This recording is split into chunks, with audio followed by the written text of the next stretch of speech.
Hey everybody, welcome back. This is Blue Phoenix, aka Erkin Fresh. I get to say that every time. Okay, so we're going to continue working on these drums, and we're going to add some reverse cymbals first of all. So go back to my studio samples here, and let's pick up another open hat to be reversed this time. So just kind of listen through and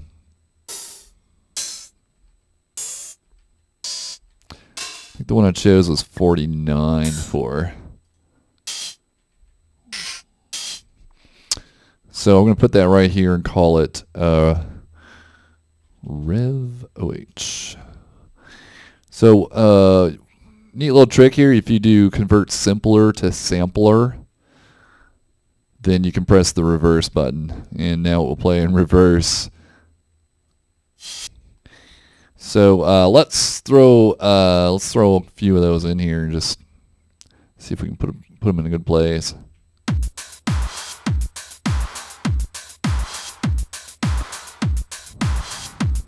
Sounds a little loud to me. First of all, it's probably not completing the sample play. Yeah, it's stopping right about here. So let's bring the start up here some. I don't know why I can't do more precise.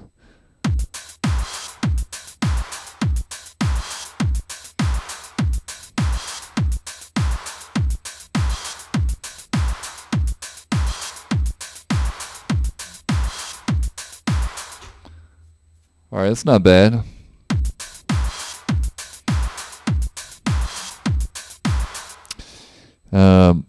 It is a bit quiet, so I'm going to go ahead and bring it up to 10 here. Whoa. I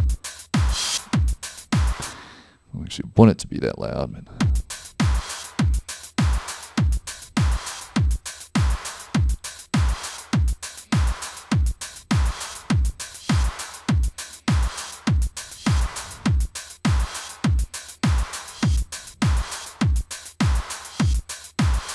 Why is it going? Why is it making that weird?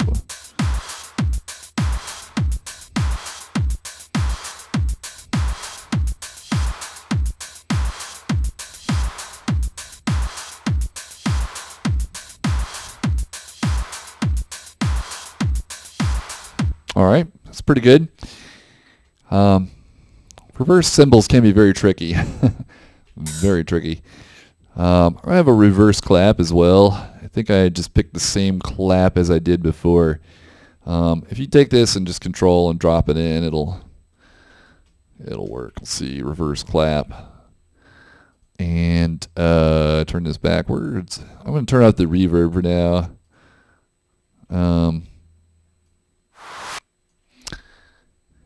So let's see here. Why don't we do this? Let's yeah.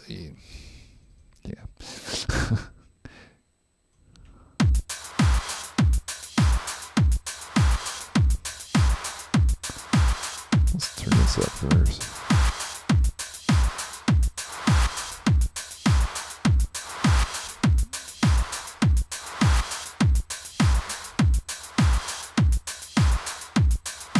Okay. That sounded okay. I bet it's not finishing the sample. It's getting close. Why don't we, that doesn't sound right. Let's just bring it back. Okay, and one more I chose was looks like another open hat from before. Let's see here, 79. You know, as you're choosing samples, it's there's really no right or wrong answer here. I just noticed this one had a really long tail on it, so that's why I chose this for a reverse. I'll call this. Oh no! Don't rename that. Let's call this reverse cymbal. And again, reverse this. Now, if you don't have Ableton Suite, you may not have sampler, and you'll have to do some tricks. You could export it to another piece of software and reverse it that way. whatever you feel comfortable with, and then drop it back in. It's an extra step. It's annoying, but it'll get you by to. I don't know. Let's throw this here and see what it sounds like. Again, let's. Yeah, that velocity is fine.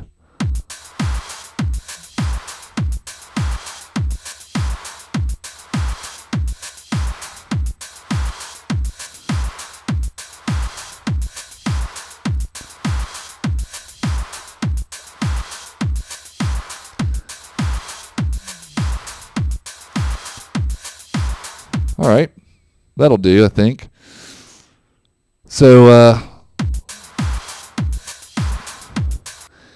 we'll say I'm going to duplicate this loop and just remove some of these because we don't want them everywhere.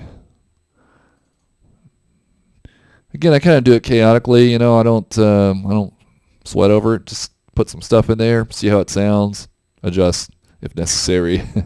Here we go.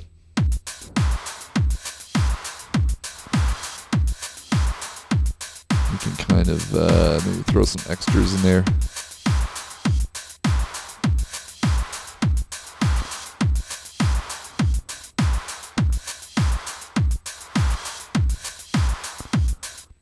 It's not bad. Okay, we'll go with this for now. Okay, we got the verse cymbals. Okay, so we're going to add a reverb effect. Cool thing in Ableton here. Let's see here. If I go to, okay, so you have to do show chains and then show sends, I think. Oh, show returns, okay. Is that right? Just create return chain. Oh, okay. IO, I think. Okay, that's what we're missing here. So what you can do here is you can create a return chain here and tell it to go to one of your sends that you've already set up. I'm going to send it to the short reverb that I've already set up before, and now we can add some reverb to our cymbals. So let's try. Let's listen to these.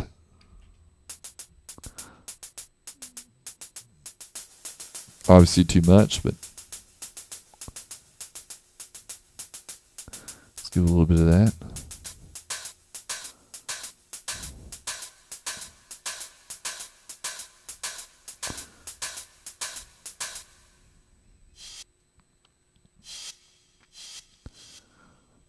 You can actually give these reverse ones a little bit more reverb. It sounds kind of nice.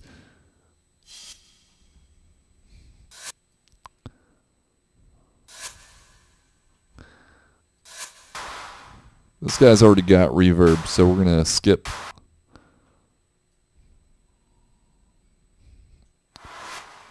Yeah, that sounds good.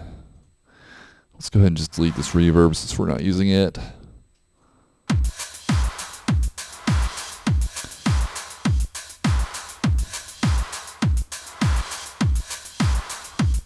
This might have a bit much. Down a little bit. Okay. All right, sounds good. Okay, swing. Yes. I'm gonna add some swing to this fun thing. So I'm gonna go to I think it's SP1200. Is that it? And we want the 16 swing. Let's just take 63 and you drop it right on here.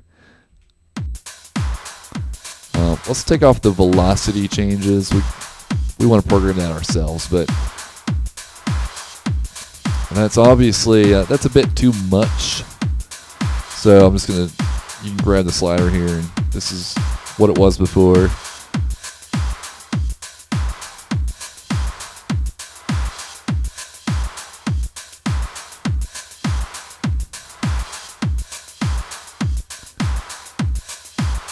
All right, I think I like that where that is. One last thing, we can add a to the entire drum bus here. We're going to add the glue compressor, and that is a Ableton Suite module. I do this full parallel.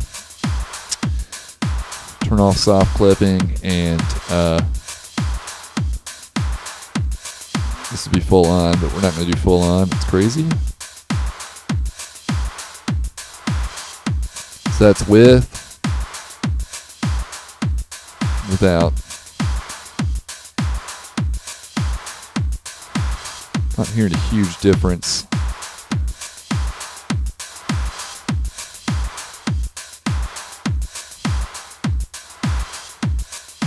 It's kind of bringing those cymbals out a little bit.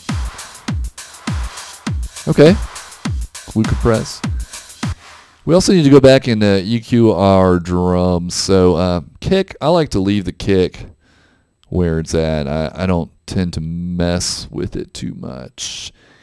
Especially these Vengeance samples, they're already pretty well established. But so let's grab an EQ8 here, and with the cymbals, you've got a lot of low end here. We don't want that stuff because it's going to muddy up the lower end of your mix. We're going to need a lot of room for bass in the kick drum.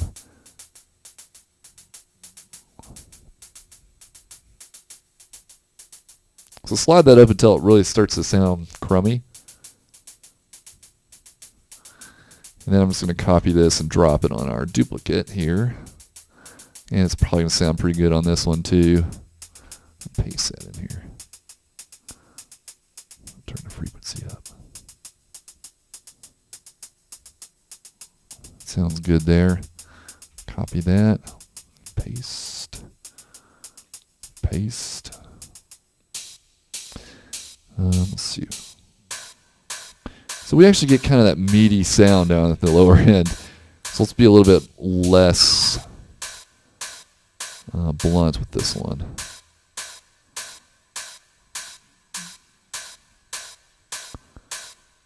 Maybe chop out a little bit of this. Cue up some.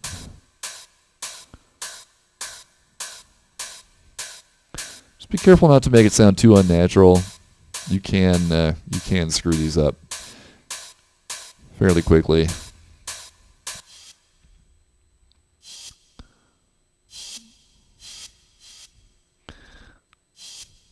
Probably do that one there. First cymbal.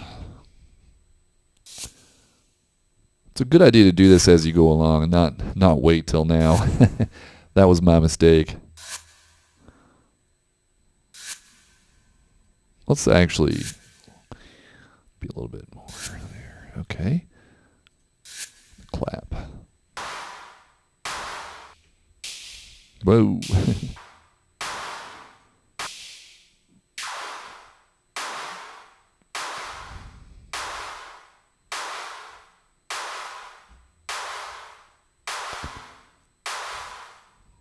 Bring up that higher end a little bit more, make it sound a bit more airy. Let's take this into the reverse clap as well. Should sound similarly good. Let's actually have it kind of swoosh up more. There we go. All right, how's that sound now?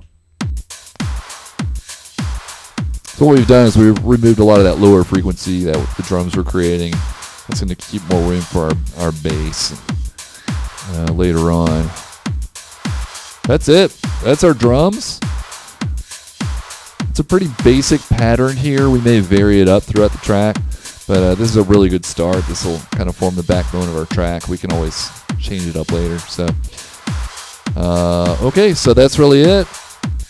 Make sure you save your work, and I'll see you next time. We'll start on the bass in the next lesson.